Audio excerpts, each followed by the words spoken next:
BlogTalk Radio. Welcome to the AME Food Testing Show. Today's guest, Dr. John Ryan. Dr. Ryan recently retired as the administrator for the Hawaii State Department of Agriculture's Quality Assurance Division. He has spent over 25 years implementing high-technology quality control systems for international corporations, and he specializes in food traceability and food safety systems. He architects and supplies sensor-enabled traceability and food safety solutions for food product requiring temperature, bio-contaminant, GPS, and explosives measurement and reporting. His primary services are focused on the cold chain and assuring that foods are traceable and delivered in sanitary containers. He also works on delivery controls for the safe import and export of international food shipments. Welcome with me, Dr. John Ryan. Our topic today, how the FSMA, or Food Safety Modernization Act, and RFID, radio frequency identification, benefits the perishable food industry. Dr. Ryan. Good morning, Andy. Thanks for inviting me. Welcome again to the show. Thank you. Let's talk. What is the Food Safety Modernization Act? Well, the Food Safety Modernization Act was signed into law by President Obama in January 2011. Since then, it's been waffling somewhat in the Office of Management and Budget, and probably because of the election, prior to the administrative rules being issued. And it is an upgrade to a 70 or 100-year-old system for food safety that basically grew out of and has focused primarily on inspection services as opposed to more preventive services. The Food Safety Modernization Act focuses on and is intended to help prevent problems throughout the supply chain. It includes various components for domestic and imported foods.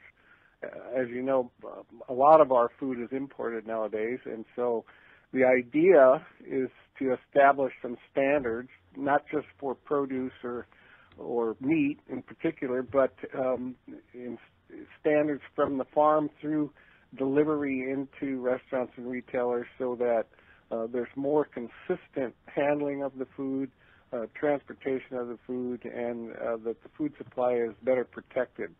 It has quite a number of provisions to it, and some of them, cover, recall. Some of them cover the FDA's ability to require records for the food at each step in the supply chain, as well as through the transportation processes. And it gives the FDA authority that it probably didn't have before, not only to look for the records and inspect the records, but to go into operations basically unannounced. And if they see a problem, a potential adulteration, etc., the FDA has the authority to seize, stop, hold food, and to fine the operation for noncompliance. So it's fairly comprehensive. There's some parts to it that are in a little bit of conflict, and maybe we'll get to talk about those in a little bit. Excellent. Well, today's topic is particularly focused on what are radio frequency identification tags. Well, radio frequency identification tags take a lot of forms, from very simple to much more complex. A simple tag basically has a chip in it and an antenna attached to that chip, and when a radio wave is transmitted and hits that antenna, the data from that chip is then transmitted back to the reader, and the reader then stores that data in a database. And so as food moves through the supply chain, if there are tags, let's say on a case of potatoes as an example, the tag can be read at each transition point or waypoint, and that data then is transmitted. So if you have potatoes coming from a particular farm in a box as an example, and they have a tag on it, that tag will hold three types of information. It'll say that this is a box of potatoes, it's from this farm, and then there'll be a particular date associated with that read point, so you know when it went through that read point, you know where it was read next. So you have a trail. It leaves a trail throughout the supply chain. That's a simple approach. Now, things get more complicated when RFID tags are used to measure, let's say, temperatures as the transition goes on. And those tags then become a little more expensive. They're used more at the pallet level than at the case level. And those tags are basically read the same way, but they're collecting temperature, humidity, and other kinds of data throughout the entire supply chain process. And as they go through the waypoints, those tags then upload that data. So a supplier, as an example, or a farmer that shipped the product, or a retailer that's receiving the product, is capable of logging onto an account, looking at that shipment information, generally portrayed as a trend line if it's temperature, and if it goes out of control at any particular point, they know where it went out of control. So that upgrade from the very simple tag to the more complex tag moves RFID from just stack and trace to a situation where the product can be better controlled and managed throughout that process. So if it goes out of temperature control in a particular place, the supplier or the receiver will know where it went out, and this has implications then for liability issues. Excellent summary. Let's chat for a minute about what is the relationship between what we talked about before, the Food Safety Modernization Act, and these RFID tags. Well, the Food Safety Modernization Act has a section that covers enhancing tracking and tracing of food and record keeping. That's section 204. And it is a little bit in conflict with itself. On one hand, the Secretary is enabled to establish a study and pilots of traceability systems, and to require such a system to be able to track food from the origin all the way through to the recipient. So there's potential in there for RFID as a mechanism for doing that track and trace. There is no particular call out in the law for RFID. The law does ask that the traceability be rapid, which would imply that some kind of electronic mechanism would be used. Now, what that ends up being, as administrative rules are developed, we're not sure yet. So there's a good, strong case for RFID because of its ability at the more complicated end to provide data such as temperature data and humidity data, which enhances not only the measurement but the management of the transportation process. So, it's a little confusing. There's no call out for any particular kind of technology, but yet the call out for a rapid recall of the data is clearly established in the law. Very good summary.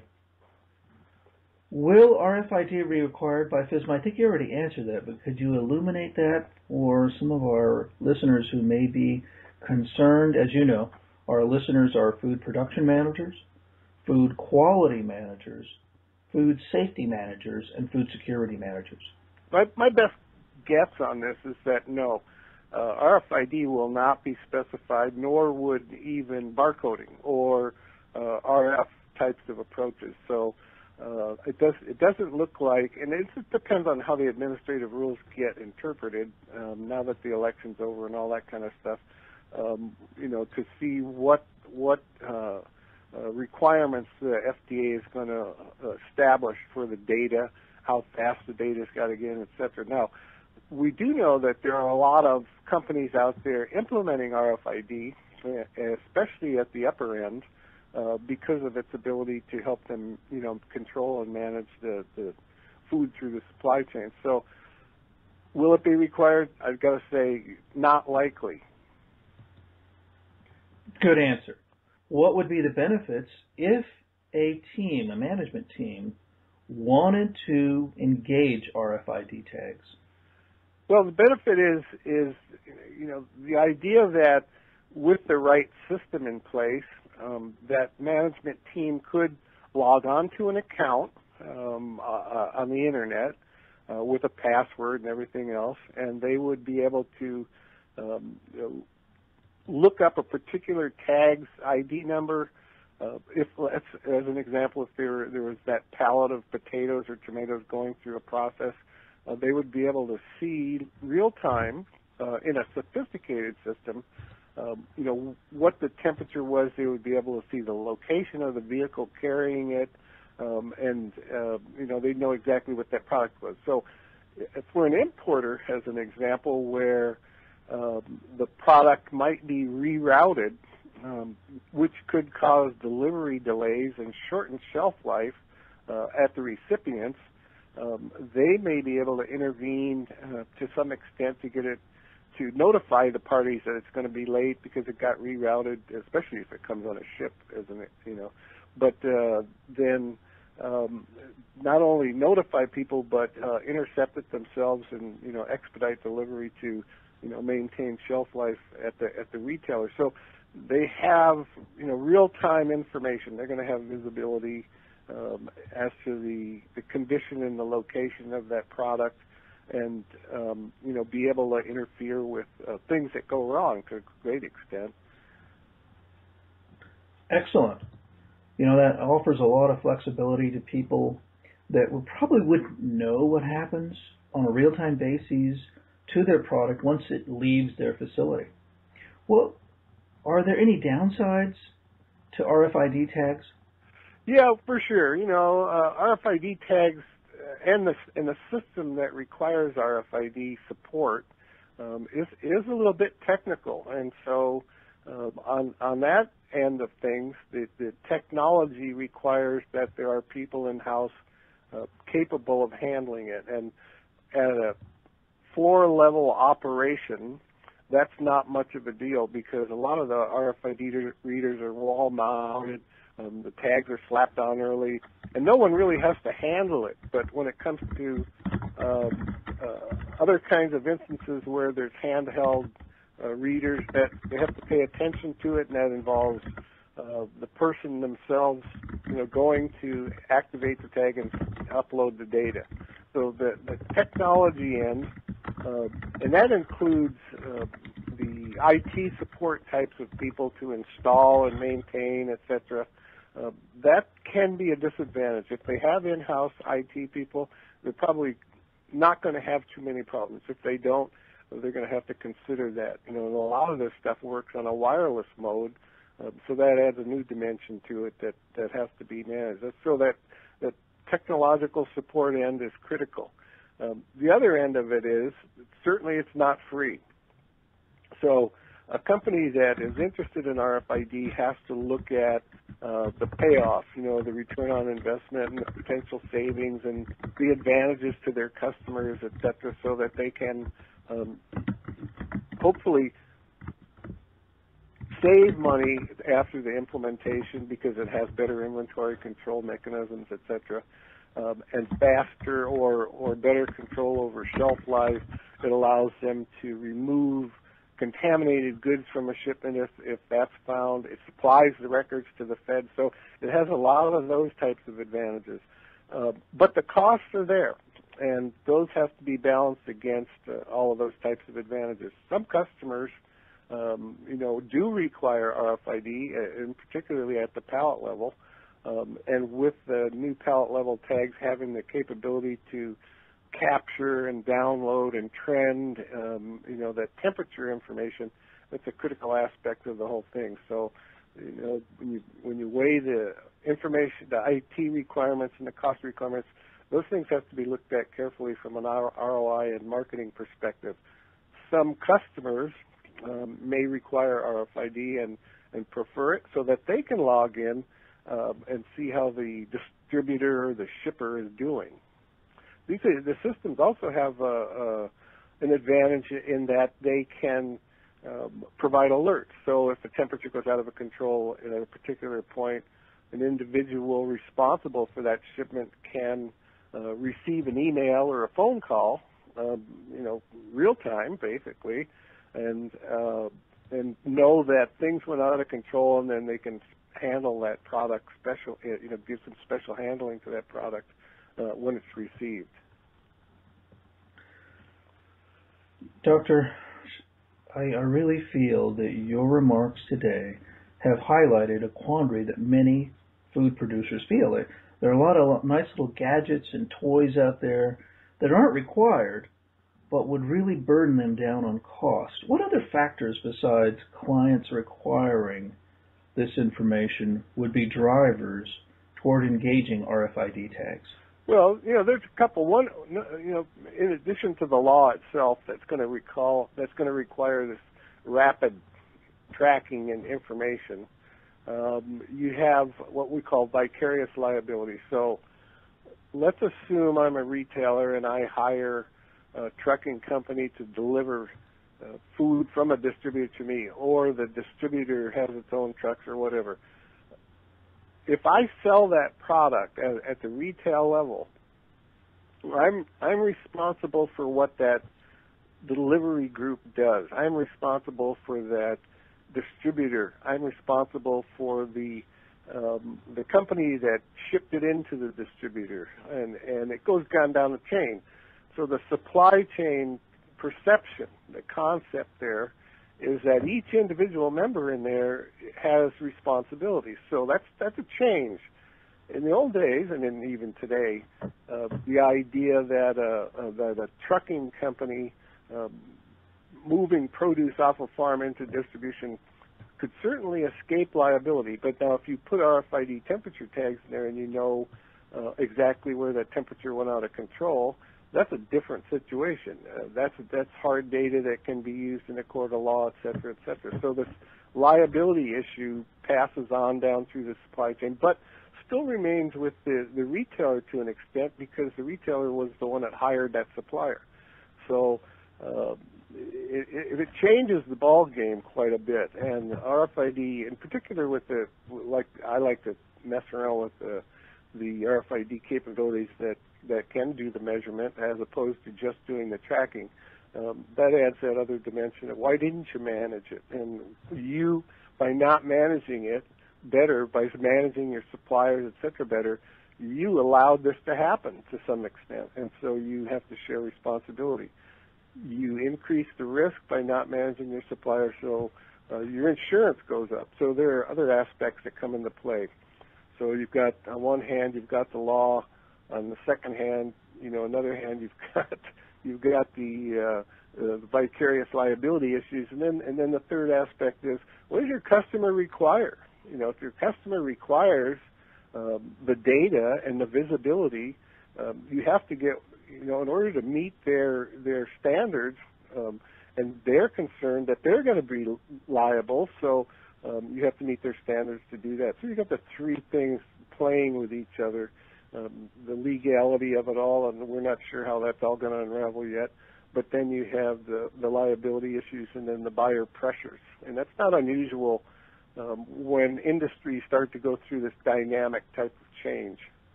Dr. Ryan, I'd like to add another component to your analysis, and that is, what are our competitors doing? If all your competitors are using RFID tags, then that's becoming an industry standard.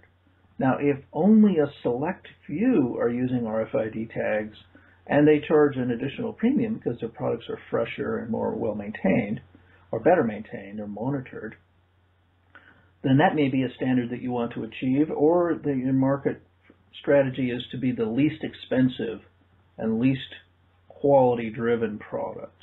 I think those are additional factors. Wouldn't you agree? Oh, absolutely. Yeah, and that depends on the type of player.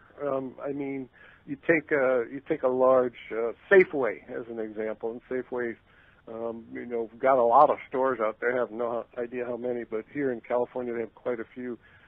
They have the capability to drive the lower tier supply chain into compliance. Okay, you get a small mom and pop operation, and they really can't say much about what the people delivering to them do. They just, they're kind of stuck there. They can't enforce it. So it's a couple parts to this. One is the size of the organization and their ability to drive change down the supply chain, but then the other part has to do with their own internal quality perceptions and how they want to deliver food and handle food. Certainly there are a lot of companies out there that think this is all a bunch of what, and they don't want to deal with it, and they're going to sit on the fence as long as they can. And then on the other hand, you have the people that usually take more responsibility, and maybe they're larger or whatever, and they're going to be part of the change. And so where you sit in all of that, kind of dictates, what's going to happen to you in terms of whether you use RFID or what.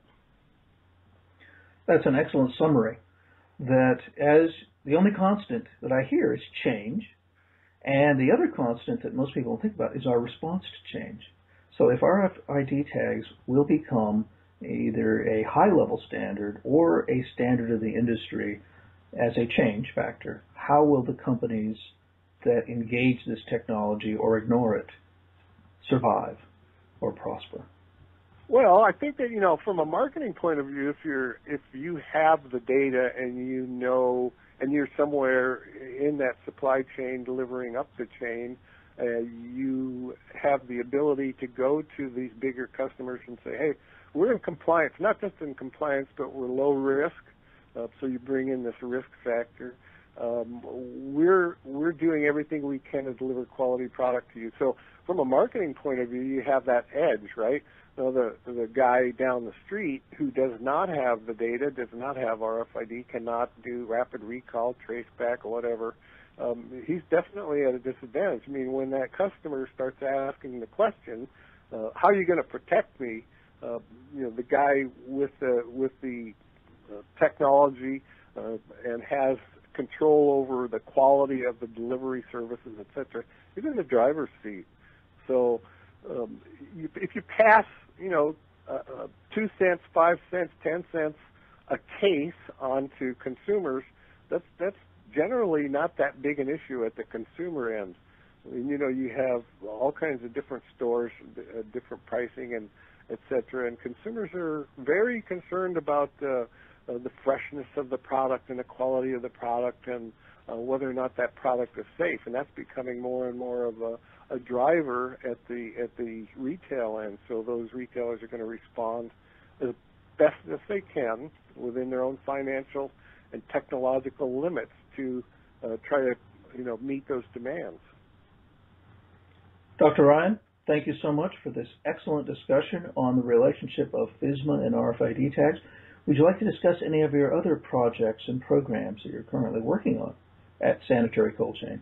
Right. Well, our primary focus at the Sanitary Cold Chain is to help members in the supply chain, especially those doing the actual movement of food, and those are carriers, those are trucking companies, those are shipping companies, rail companies who are responsible for the condition of the food while it's actually moving. Most of the certifications, food safety certification efforts out there today are focused on farms and distributors and retailers, etc., packing houses, but they ignore this transportation sector, and that's our primary focus. And what we do there is to try to help train and certify companies that are responsible for the food during its movement. A lot of companies are doing a great job already, but there's no standards. So what we have done is we have taken the federal guidelines and the European guidelines and developed standards, and we are now in the process of training auditors that can go out and help train these companies and certify them so they can carry a new kind of certification. Excellent. Well, Dr. Ryan, are there any other points that you'd like to add on our discussion today, or in any closing remarks prior to the close of this interview? I think that the primary concern to me is that regardless of what technology you look at or how you're going to get involved with traceability or measuring the temperatures, etc., the companies need to be, more proactive. I deal with some companies out of Mexico as an example, and these people are so worried, and so are other countries, about the new import requirements for food in the transportation sector, etc., that they're actively seeking people and ways to meet the requirements. And we don't see that here in the U.S. quite so much. So we know that there's quite a number of companies that are proactive. They are out there. They're trying to put the preventive mechanisms in place, regardless of what the feds are doing or regardless of what the Produce Traceability Initiative requires or the Institute of Food Technologists. They're making their own decisions, and they're getting ahead. And that's because they take responsibility for what they're doing, and they're very concerned about protecting their businesses and being able to compete at a higher level. And so their proactive ability is coming to the forefront, and that's very critical. So I would recommend other companies, not to delay anymore. The law is unraveling now.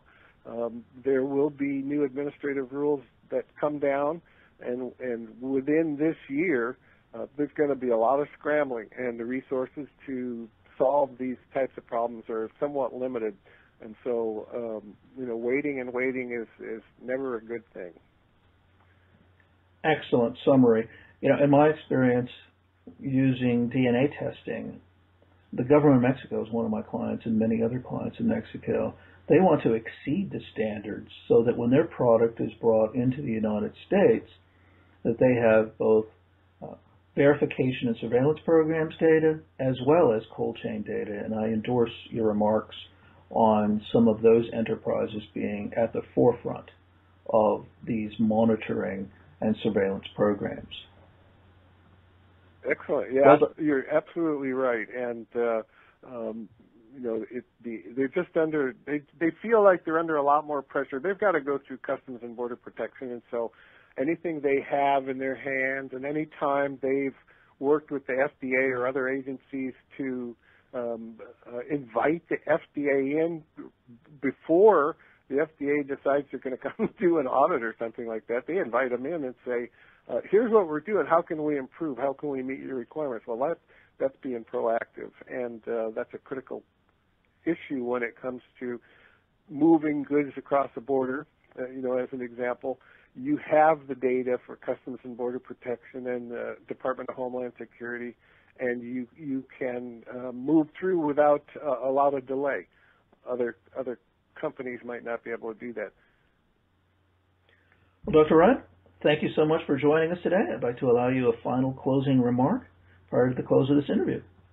Well, thanks, Andy. I appreciate being here, and I certainly would invite your callers to take a look at the sanitarycoldchain.com. We have our certification services are listed under Transcert, TRANSCERT.com, so you can get to the website either way. And listeners are invited to contact me directly at jryan@sanitarycoldchain.com, and I appreciate the time.